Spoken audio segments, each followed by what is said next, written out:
Hello and welcome are my channel. I hope आप सभी लोग बहुत अच्छे होंगे। आज हम इस टॉपिक के साथ साथ जो नया टॉपिक लाए हैं हम जो ज्योग्राफी का मिनरल्स एंड एनर्जी रिसोर्सेज है, ठीक है। और ये सीरीज जो है बस रिवीजन क्लासेस चल रही हैं, जो रिवीजन बेसिस पे हम पढ़ा रहे हैं आपको, ठीक है। तो चलिए बिना देर के हुए हम रिवीजन ही करते हैं, और रिवीजन के साथ साथ जितनी भी जल्दी हम रिवीजन करेंगे जो इंपॉर्टेंट पॉइंट है, जो कि एग्जाम में हम ही रिवीजन कर सके, जो एग्जाम से हमें जितने भी क्वेश्चन आए वो सारे सारे हमें मैच कर सकें इस टॉपिक से, ठीक है। कि हम कम समय में ज़्यादा गेन कर सकें, कि हमें बस सेलेक्टेड टॉपिक पढ़ना है जहाँ पे हम एग्जाम में क्वेश्चन अगर आए तो हम आसानी से उसको टैकल कर सकें, ठीक है। तो चलिए स्टार्ट करते हैं। सबसे पहला है क्या है, व्हाट इज मिनरल, है ना। मिनरल्स क्या होते हैं, है ना, ठीक है। मिनरल क्या होते हैं, देखिए भाई, मिनरल क्या होता है कि जो अर्थ पार्ट में हमारे, आप जानते होंगे कि हमारा अर्थ के पार्ट में अगर डिस्ट्रीब्यूट जो किया गया है ना, ये 3 लेयर होती है। ये क्रस्ट हो गया आपका, ये मेंटल और ये कोर।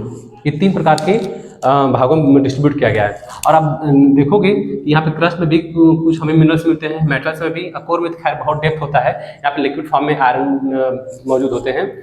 जैसे अगर हम बात करें ऊपर जो मेटल्स होते हैं, जिसमें हम ज़्यादातर जो आयरन्स ओर्स हैं या बहुत सारे जो मिनरल्स हैं डगिंग करके हम ऑब्टेन करते हैं, फिर उसको क्या करते हैं, वो जितने भी चीज़ें पाते हैं वो इम्प्योर फॉर्म में होते हैं। अब उस इम्प्योर फॉर्म के होने की वजह से इनको हम क्या करते हैं, इंडस्ट्री में लेके एक्सट्रैक्शन करते हैं, ठीक है, तब जाके प्योर फॉर्म मिलता है।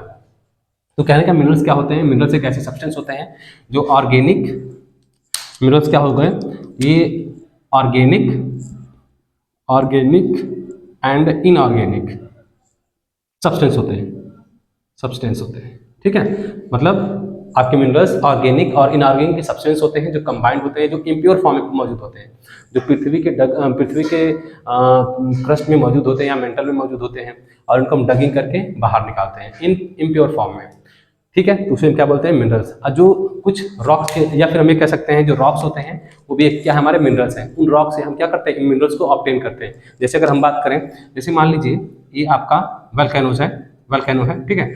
अब वल्केनो में क्या होता है, मैग्मा होता है। हाई प्रेशर या हाई प्रेशर की वजह से और हाई मेल्टिंग पॉइंट की वजह से ये क्या होते हैं, मैग्मा अंदर होता है। जब ये बाहर निकलते हैं इस तरह से, जब ये बाहर निकलते हैं, ये लावा के रूप में निकलते हैं। किसके रूप में, लावा के रूप में। तो ये लंबे समय तक क्या करते हैं, इस तरह से लेयर बनती चली जाती है। तो इसमें बहुत सारे मिनरल्स, आयरन हो गया, मैग्नीज हो गया, इसकी एक लेयर बनती चली जाती है। और इसी में इग्निशियस रॉक्स जिसे हम कहते हैं, है ना, इग्निशियस रॉक्स बन जाते हैं। फिर उसके बाद कुछ प्रोसेस चेंज होता है तो मेटाफोरिक बन जाते हैं, है ना। फिर उसके बाद सेडिमेंट्री बन जाते हैं। तो ये जितने भी रॉक्स होते हैं, इन्हीं से हम क्या करते हैं, मिनरल्स को ऑब्टेन करते हैं। तो कहने का मतलब है, मिनरल्स वो होते हैं जो ऑर्गेनिक और इनऑर्गेनिक फॉर्म में मौजूद होते हैं, और हम इसको डगिंग करके रॉक्स से निकालते हैं, उसे क्या बोलते हैं, मिनरल्स बोलते हैं, ठीक है। तो अब चलिए, अब मिनरल भी कितने प्रकार के होते हैं ये देख लेते हैं, ठीक है। क्योंकि दिया तो बहुत कुछ है, लेकिन हमें जो सेलेक्टेड टॉपिक है हमें वही जानना है, ठीक। चलिए देख लेते हैं। देखिए पहली बात है कि मिनरल्स हो गया, क्लासिफिकेशन ऑफ मिनरल्स। देखिए मेटालिक है, एक होते हैं नॉन मेटालिक और एक होते हैं एनर्जी रिसोर्सेस, ठीक है। तो मेटालिक में इनको 3 भागों में बांटा गया, मेटालिक को, है ना। फेरस एक होता है, नॉन फेरस, और तीसरा होता है प्रीशियस, है ना, प्रीशियस, जिसमें हमने बांटा, सॉरी, एनर्जी रिसोर्सेज, ठीक है। इसमें अब उसके साथ साथ देखिए नॉन मेटालिक की बात करेंगे। नॉन मेटालिक में क्या क्या आपके आ जाएंगे, जैसे आप देखोगे माइका है ना, माइका है आपका, पोटास है, जिसमें कहने का मतलब है मेटल की मात्रा नहीं मौजूद होती, उसे हम क्या बोलते हैं, नॉन मेटालिक। और उसके बाद एक होता है हमारा क्या, एनर्जी रिसोर्सेज। क्या होता है, एनर्जी रिसोर्सेज, ठीक है, ये जान लेंगे, ठीक। तो अच्छा सॉरी, यहाँ पे मिस्टेक हो गया, ये देख लेते हैं। यहाँ पे प्रीशियस मेटल क्या होते हैं, प्रीशियस मेटल, ठीक है, प्रीशियस मेटल ये क्या होते हैं, अभी तीनों बारे में जान लेते हैं, यही इंपॉर्टेंट पॉइंट है, हम जानेंगे, ठीक है। तो चलिए पहला है ferrous.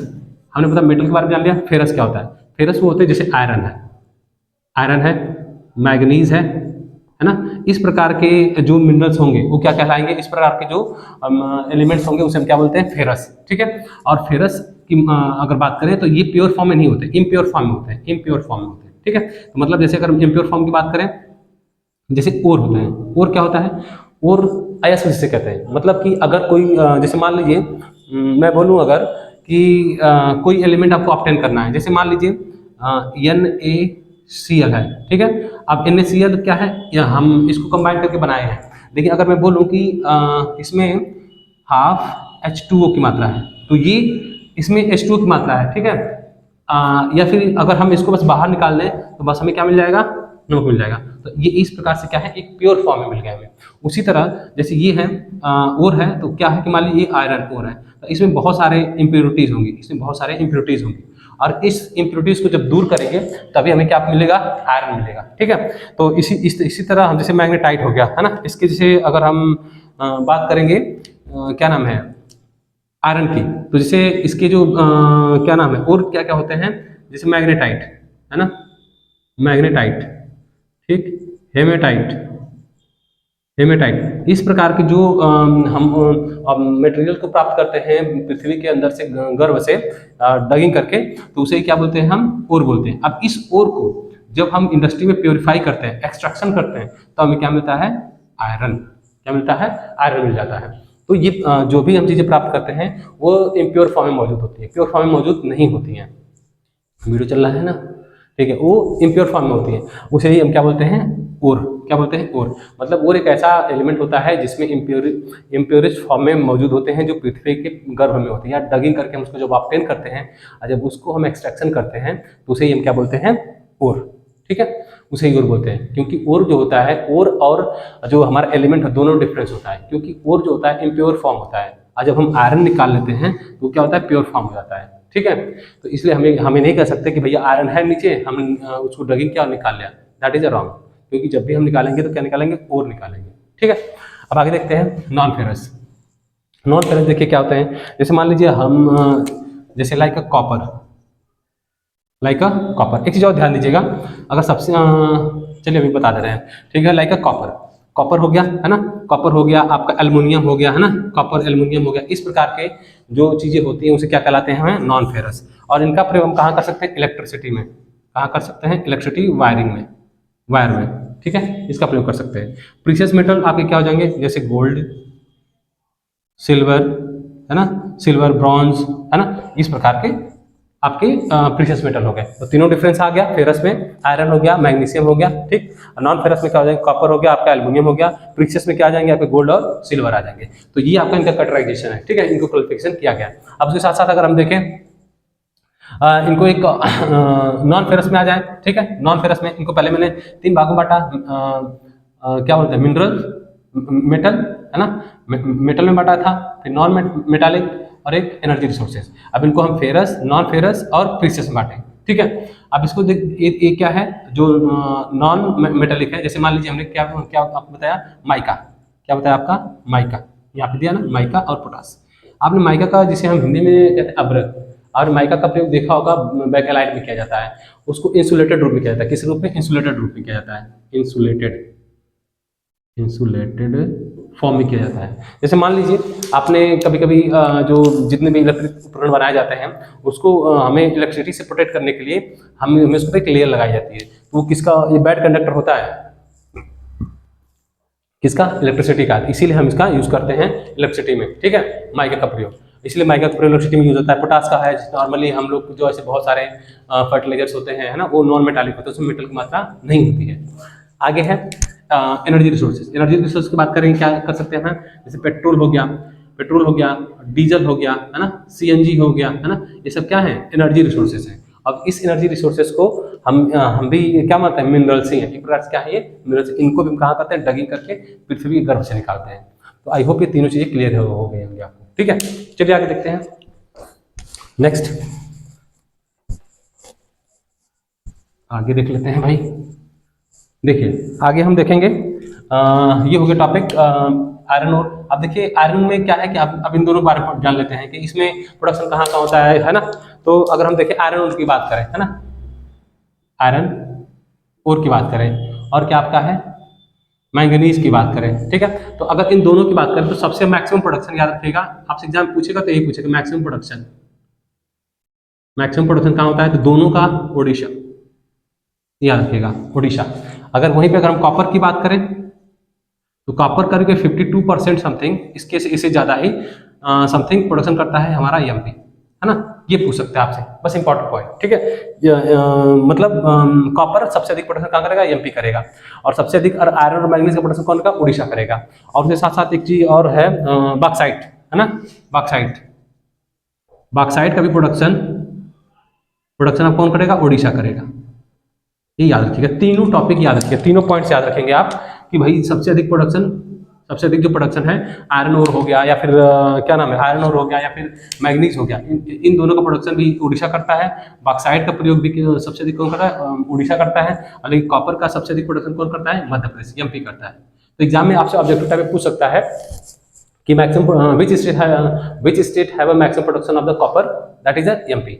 Which state have a maximum production of the copper, bauxite is Odisha, and iron ore and manganese also. So these are state maximum production of the iron, manganese and bauxite, है ना। आप इसको iron हो गया, manganese हो गया, है ना, ठीक, IMB की तरफ से याद कर सकते हैं, वो कर सकते हैं, उड़ीसा आपको याद हो जाएगा, है ना। या फिर आप जानते हो कि मतलब IMB, अपने इंटरनेट चलाते ही हो कोई, है ना, IMB, मेरा IMB, है ना, उड़ीसा के माध्यम से याद कर सकते हो, मेरा IMB को, ठीक है। तो क्या हो जाएगा आपका, मतलब कि आयरन ओर हो गया, इसका मैग्नीज हो गया, बॉक्साइट हो गया, कौन है भाई, आपका उड़ीसा है। तो ये आपसे पूछ सकता है एग्जाम में इस तरह से, ठीक है। सबसे मैक्सिमम प्रोडक्शन कौन करता है। और आयरन का हमने यूज बता ही दिया कि इसका भी यूज हम इलेक्ट्रिक उपकरण में कर सकते हैं, इसका भी इलेक्ट्रिक उपकरण में होता है, पोल बनाने में होता है ना, ट्रैक बनाने में किया जाता है, वगैरह वगैरह, ठीक है। इनका प्रयोग इलेक्ट्रिसिटी सप्लाई में कर सकते हैं, है ना, इंडस्ट्री में कर सकते हैं, और फिर जो ऑटोमोबाइल में कर सकते हैं, मतलब वेरियस जगह यूज कर सकते हैं। कॉपर का भी इलेक्ट्रिसिटी में कर सकते हैं, ज़्यादातर कॉपर वायर बनाए जाते हैं। बॉक्साइट का प्रयोग एल्युमिनियम है ना, एल्युमिनियम फॉयल होता है ना, एल्युमिनियम फॉयल के रूप में इसको कर सकते हैं। तो इनका प्रयोग हम वेरियस टाइप में अलग अलग मिनरल्स की जगह प्रयोग में लाते हैं, ठीक है। चलिए, आई होप ये भी हो गया। अब आपका बचा है क्या नाम है, नॉन मेटालिक वाला ना, माइका हो गया आपका।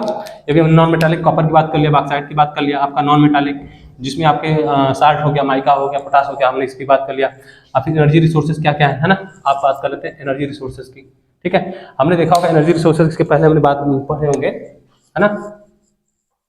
देखिए, एनर्जी रिसोर्सेज हमारे पास कई प्रकार के हो सकते हैं, ठीक है, वीडियो सही है ना, ठीक है। एनर्जी रिसोर्स कई प्रकार के हो सकते हैं, जैसे मान लीजिए हमारे पास कन्वेंशनल सोर्स ऑफ एनर्जी है और एक non conventional source of energy है, ठीक है। तो हम उसको बांट लेंगे। फिर देखिए, हमने बताया ना, conventional source of energy resources के एक पार्ट होते हैं, ठीक। अब जैसे हमारे पास क्या है कि जैसे आपने देखा होगा कन्वेंशनल सोर्स ऑफ एनर्जी, ठीक है, conventional source of energy, non conventional source of energy, ठीक, दो प्रकार के। अब देखिए, कन्वेंशनल सोर्स जो परंपरागत है ना, जैसे कहने मतलब हमने रिन्यूएबल और नॉन रिन्यूएबल पढ़ा था, है ना, जैसे रिन्यूएबल सोर्स और non renewable source, right, renewable और नॉन रिन्यूएबल सोर्स। एक मिनट, ठीक है, ये हो गया। अब उसके साथ साथ देखते हैं आगे है कि हम इन दोनों में डिस्ट्रीब्यूट कर लेते हैं, ठीक। तो हमने रिन्यूएबल सोर्स पढ़ा था और नॉन रिन्यूएबल सोर्स पढ़ा था। रिन्यूएबल सोर्स हमने रिन्यूएबल सोर्स क्या पढ़ा था हमने कि भाई नॉन रिन्यूएबल सोर्स वो होते हैं जिसका अगेन एंड अगेन हम यूज कर सकते हैं, उसे क्या बोलेंगे, रिन्यूएबल सोर्स ऑफ एनर्जी। जैसे हमने बोला था सन, जियोथर्मल, वाटर, ये सारी चीजें।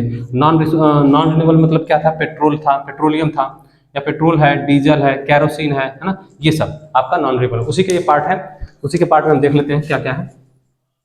ये लास्ट पॉइंट है आपका, ज़्यादा है नहीं इसमें, जो सारा इंपॉर्टेंट हमने वही हमें बताना था। जैसे मान लीजिए कन्वेंशनल सोर्स ऑफ एनर्जी है ना, कन्वेंशनल सोर्स ऑफ एनर्जी का मतलब जो परंपरागत है, जो हमने बहुत पहले से यूज करते आ रहे हैं। जैसे अगर हम इसमें बात करें, कन्वेंशनल सोर्स की बात करेंगे, जैसे आपका पेट्रोल है ना, पेट्रोल हो गया, ठीक है, आपका पेट्रोल हो गया, डीजल हो गया, कैरोसिन हो गया, ये सारी चीज़ें क्या है। अब इलेक्ट्रिसिटी हो गई आपकी, है ना, इलेक्ट्रिसिटी हो गई, है ना, CNG हो गया, है ना, इस प्रकार की जो चीज़ें हम यूज़ कर रहे हैं, जितनी भी चीज़ें हैं, ये हमारे क्या है, कन्वेंशनल सोर्स ऑफ एनर्जी में है। जैसे वुड हो गया, है ना, आप वुड को लिख सकते हो, है ना, वुड को लिख सकते हो, ये सारी चीज़ें क्या है, कन्वेंशनल सोर्स ऑफ एनर्जी। और यही कन्वेंशनल सोर्स ऑफ एनर्जी को हम क्या कह सकते हैं, non renewable source of energy. Non renewable source of energy मतलब इनको हम रिन्यू दोबारा नहीं कर सकते।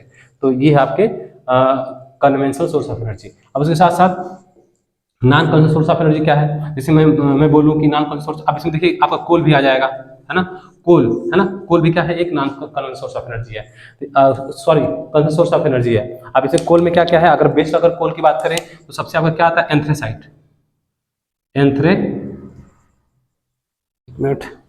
एंथ्रेसाइट है ना, एंथ्रेसाइट हो गया, बिटुमिनियस हो गया, लिग्नाइट हो गया। लेकिन अगर आपसे एग्जाम पूछे सबसे बेस्ट क्वालिटी का कोल कौन होता है, एंथ्रेसाइट होता है। क्या होता है, एंथ्रेसाइट होता है। फिर उसके बाद बिटुमिनियस होता है, बिटुमिनियस होता है, ठीक। उसके बाद लिग्नाइट होता है, लिग्नाइट होता है, लिग्नाइट होता है। तो सबसे अगर बेस्ट अगर बात करें तो आपका एंथ्रेसाइट होता है। उसी तरह हम आयरन की बात किए थे, आयरन में सबसे बेस्ट कौन सा होता है, सबसे बेस्ट मैग्नेटाइट, मैग्नेटाइट है ना, ये सबसे बेस्ट होता है, ये याद रख लीजिएगा।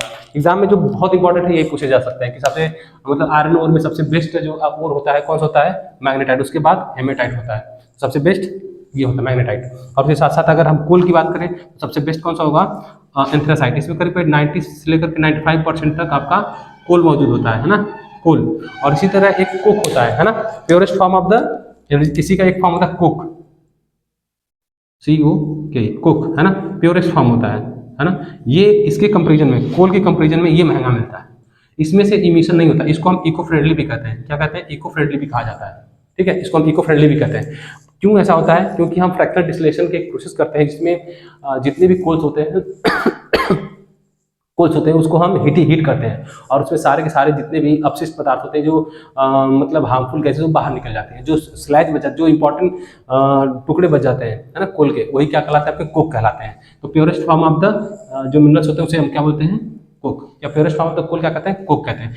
कोल अलग होता है, कोक अलग होता है। सबसे बेस्ट ये होता है, ये महंगा होता है, ठीक है। अब कोल में सबसे बेस्ट कौन सा है, एंथ्रासाइट। इसमें करीब 95 से लेकर के 90% जो कार्बन की मात्रा होती है सबसे अधिक होती है। कार्बन, कार्बन जिसमें सबसे अधिक होता है 90 इतना %, तो ये सबसे बेस्ट होता है। फिर लिग्नाइट, बिटुमिनस, फिर लिग्नाइट, इस प्रकार से होते हैं। तो ये सारी चीज़ें किसमें आती हैं, आपके कन्वर्जेंट सोर्स ऑफ एनर्जी में, ठीक है। चलिए आगे देखते हैं। उसके बाद हम पढ़ लेंगे एक non conventional source of energy. अब देखिए इसमें क्या क्या आप देखेंगे, इसमें आप देख सकते हैं विंड एनर्जी, विंड हो गया है ना, विंड हो गया आपका, टाइडल, टाइडल हो गया, जियोथर्मल, जियोथर्मल हो गया है ना, जियोथर्मल हो गया। उसके बाद बायोगैस हो गया, बायोगैस हो गया, ठीक है, विंड हो गया। और उसके बाद सोलर हो गया, सोलर हो गया, ठीक है। तो ये सारे जितने फिर ओटेक है एक, वो आप पढ़ोगे ओटेक करके है, वो थर्मल से है, रिलेटेड है। जियोथर्मल है, टाइडल है, विंड है, बायोगैस है, सोलर है ना, वोटेक पावर है। तो ये सारी जो चीज़ें हम देख रहे हैं यहाँ पे, इसे क्या कहते हैं, non conventional source of energy. और इसी को हम एक we can say that renewable source of energy. क्या कहेंगे, रिन्यूएबल सोर्स ऑफ एनर्जी कह सकते हैं। क्या कहेंगे, रिन्यूएबल सोर्स ऑफ एनर्जी। तो आई होप ये सारी चीज़ें आपको क्लियर हो गई होंगी, ठीक है। और उसके बाद हमने ये भी जानते थे कन्वेंशनल सोर्स ऑफ एनर्जी क्या होता है। तो आई होप ये सारे टॉपिक में यही हमारा इंपॉर्टेंट पॉइंट था, है ना, ठीक है। तो एक बार हम समराइज कर देते हैं कि देखिए एग्जाम में क्या क्या पूछ सकता था। हमने जो आपको बताया था कि मिनरल्स क्या होता है, मिनरल्स वो फॉर्म होते हैं जो हमारे पृथ्वी के पार्ट में पाए जाते हैं रॉक के माध्यम से, है ना, रॉक में मौजूद होते हैं। अब फिर उसको जब एक्सट्रैक्शन करते हैं इंडस्ट्री में ले आकर के, तो उससे जो चीज़ें ऑब्टेन होती हैं उसे हम क्या प्राप्त करते हैं, मिनरल प्राप्त करते हैं। हम मिनरल को हम कई भाग में बांटे हैं, जैसे एक metallic, non metallic and energy resources. तो अब मेटालिक को 3 भागों में बांटा गया, फेरस, नॉन फेरस और प्रीशियस। तो भाई फेरस में क्या क्या आएंगे, आपके आयरन हो गया, मैग्नीज हो गया, इस प्रकार के जो आएंगे फेरस, फेरस में आएंगे, है ना। और ये ओर में, ये ओर पे फाउंड होते हैं। क्या होते हैं, ओर, ठीक है, ओर, ठीक है। अब उसके साथ साथ अब हमने बता दें सबसे अधिक प्रोडक्शन कहाँ होता है, उड़ीसा में होता है। बॉक्साइट का प्रोडक्शन उड़ीसा में होता है, ठीक। नॉन फेरस में आपका हमने बताया था कॉपर हो गया, एल्यूमिनियम हो गया, नॉन फेरस में आते हैं। इनका भी प्रयोग हम एरोप्लेन में हो गया, इलेक्ट्रिसिटी में हो गया, और सारी वेरियस टाइप में इंडस्ट्रीज में, ऑटोमोबाइल सेक्टर में यूज करते हैं। उसके बाद प्रीशियस हो गए, जिससे आपका गोल्ड हो गया, है ना, गोल्ड हमने बताया, गोल्ड हो गया, सिल्वर हो गया, ये सब क्या है, प्रीशियस मेटल है, जो हमारे क्या है आज की इकोनॉमी को बूस्ट करने के लिए बहुत इंपॉर्टेंट रोल अदा करते हैं। गोल्ड और सिल्वर हो गए, ठीक है। तो ये प्रीशियस मेटल है। अब उसी में अगर हम बात करें नॉन मेटालिक की, अब ये तीनों इसके नॉन मेटालिक की बात करें, नॉन मेटालिक में जैसे आपके माइका हो गया, है ना, माइका हो गया, पोटास हो गया, आपका साल्ट हो गया, ये सब क्या है, नॉन मेटालिक, जिससे मिनरल्स की मात्रा नहीं, मतलब या फिर हमें क्या मैग्नेट के पास अगर निकल जाती है उतना अट्रैक्शन नहीं करेंगे, ठीक है। तो उसे हम क्या बोलते हैं, नॉन मेटालिक। एनर्जी रिसोर्स के बारे में हमने बता दें, energy resource conventional source of energy, non conventional source of energy. तो इनको 2 भागों में बांटा गया। कन्वेंशनल सोर्स ऑफ एनर्जी को हम क्या कहते हैं, non renewable source of energy, और जो non conventional source of energy को कहते हैं रिन्यूएबल सोर्स ऑफ एनर्जी, ठीक है। तो हमने दोनों के बारे में बात किया, wind energy, tidal energy, geothermal energy. अब विंड एनर्जी सबसे अधिक बात करेंगे, गुजरात वाला क्षेत्र है ना, तमिलनाडु वाला क्षेत्र है, ठीक है, कर्नाटक वाला क्षेत्र है, यहाँ पे सबसे अधिक प्रोडक्शन होता है। और सोलर की बात करेंगे तो राजस्थान वाला क्षेत्र है ना, राजस्थान का क्षेत्र है ना, यहाँ पे सबसे अधिक सोलर का होता है। जियो थर्मल बता दें क्या होता है, जैसे जहाँ पे कुछ ऐसे क्षेत्र होते हैं जियो थर्मल, जहाँ पे पृथ्वी बहुत ही गर्म होती है ना, बहुत गर्म होती है, वहाँ से हम क्या करते हैं, यहाँ पे वाटर डालते हैं, तो नीचे क्या होता है, पृथ्वी बहुत गर्म होती है, तो यहाँ पे स्टीम फॉर्म होता है, और स्टीम के माध्यम से यहाँ पे जब यहाँ पे वाटर डालते हैं यहाँ पे स्टीम फॉर्म हो जाती है। अब इस स्टीम को किस में लेते हैं, टरबाइन में लेते हैं, जो बॉयलर होता है टरबाइन के माध्यम से ब्लेड क्या करता है, मूव करता है और इलेक्ट्रिसिटी जनरेट हो जाती है। सिंपल प्रोसेस है, कोई बात नहीं। जैसे आप समझ लिए, जैसे यहाँ पे बहुत हीट है, अब यहाँ पे हमने क्या किया, वाटर डाल दिया, पता कर लेते हैं, अभी वाटर जाएगा तो क्या स्टीम बन जाएगा। अब स्टीम को क्या कर लेंगे हम, एक टरबाइन जो होता है ना, टरबाइन जो होता है उसमें ब्लेड लगे होते हैं, उसमें जाएगा तो टरबाइन के ब्लेड मूव करेगी, इसमें सॉफ्ट लगा होता है, फिर इसमें जनरेटर फिट कर देंगे और इलेक्ट्रिसिटी जनरेट हो जाती है। तो इसी को हम जियोथर्मल कहते हैं। टाइडल जो होता है, जो ओशियन की लहरें होती हैं उससे प्राप्त करते हैं, ठीक है। ओटेक जो होता है, ओशियन के नीचे हम ज़्यादा जो लहरों के द्वारा कंपन होते हैं, या फिर उस तरह से ओटेक जो पावर ज्वार भाटाएं जो आती हैं, उस तरह से हम बना देते हैं कि पानी आएगा टाइडल के माध्यम से, है ना, वेव के माध्यम से यहाँ पे प्राप्त कर ले। ओटेक पावर भी एक टेक्नोलॉजी होती है, उसमें हम फ्लोटिंग के माध्यम से लहरें जैसे बहेंगी उस तरह से इलेक्ट्रिसिटी जनरेट होती रहती है, ठीक है। तो ये बस ओवरव्यू था। अब बायोगैस आप जानते ही हैं, तो ये सारी चीजें आपकी क्या है, non conventional source of energy, sorry, ठीक है। तो ये सारी चीजें आपको मैंने कवर कर दी। आयरन क्या हो गया, कॉपर, बैक्साइट, नॉन मेटालिक, आपका माइका साल्ट हो गया, energy resource, conventional source of energy हो गया, ये सारी चीजें। अब कुछ इसके हैजार्डस भी हैं, जिससे एग्जाम में लिख दे कि जो भी हम यहाँ पे मिनरल्स ऑब्टेन करते हैं इसके क्या क्या हैजार्डस हैं, इसके आप सीधे से एग्जाम्पल लिख सकते हैं कि भाई जाहिर सी बात है, वहाँ पे जब डगिंग करते हैं तो वहाँ पर वेरियस टाइप ऑफ मतलब जहरीली गैसें या हार्मफुल टॉक्सिक गैसें रिलीज होती है, जो आए दिन बहुत लोग तो डेथ भी हो जाती है ना। कोल माइंस में आग लग जाती है, झरिया हो गया, ये सारी चीजें। अगर प्रोडक्शन की बात करें, कोल की बात करें, तो सबसे अधिक कोल का प्रोडक्शन कहाँ होता है भाई, कोल का प्रोडक्शन झारखंड हो गया, बिहार वाला क्षेत्र हो गया, सबसे अधिक झारखंड कर्नाटक वाला क्षेत्र सबसे अधिक होता है। अगर गोल्ड की बात करें, सबसे गोल्ड सबसे अधिक कहाँ होता है, कर्नाटक में होता है ना, जिस KGF आप नाम ने सुना रखे ना, वहीं पे गोल्ड हो गया। आप अगर हीरे की बात करें तो आपका पन्ना वाला पन्ना में है, जहाँ पे IMP में होता है। तो ये सारी चीज़ें हमारे एनर्जी मिनरल्स हैं। आपसे एग्जाम में यही सारी चीज़ें पूछिएगा, मैक्सिमम प्रोडक्शन कहाँ पे है, इसके क्या क्या कॉन्सिक्वेंसेस क्या क्या हैं, है ना। अगर हम अधिक से अधिक अगर मिनरल्स रिसोर्स आप निकालते हैं तो कहीं ना कहीं हमारे एनवायरनमेंट को भी इम्पैक्ट करते हैं, ठीक है। तो आई होप ये सारी चीज़ें आपको क्लियर होंगी। नेक्स्ट लास्ट टॉपिक बचा है होगा आपका, आई थिंक एक टॉपिक है, वो खत्म होने के बाद आपका पूरा का पूरा टॉपिक कंप्लीट खत्म हो जाएगा, और उसके बाद हम चलेंगे डेमोक्रेसी वाले, जो पॉलिटी वाला सेक्टर है वो पढ़ाएंगे आपको, ठीक है। तो ये कम समय में आप इतना समराइज कर लेंगे तो आई होप का आपको काफ़ी जो जानकारी आपसे मिल जाएगी, ठीक है। तो बने रहने के आपका बहुत बहुत धन्यवाद, और चैनल को जरूर सब्सक्राइब करें और शेयर करें और रिवीजन करें, और कोई भी डाउट हो तो आप प्लीज़ हमें कमेंट जरूर करें, और मैं आपका उसका आंसर आपको जरूर दूंगा, ठीक है। थैंक यू सो मच, जय हिंद।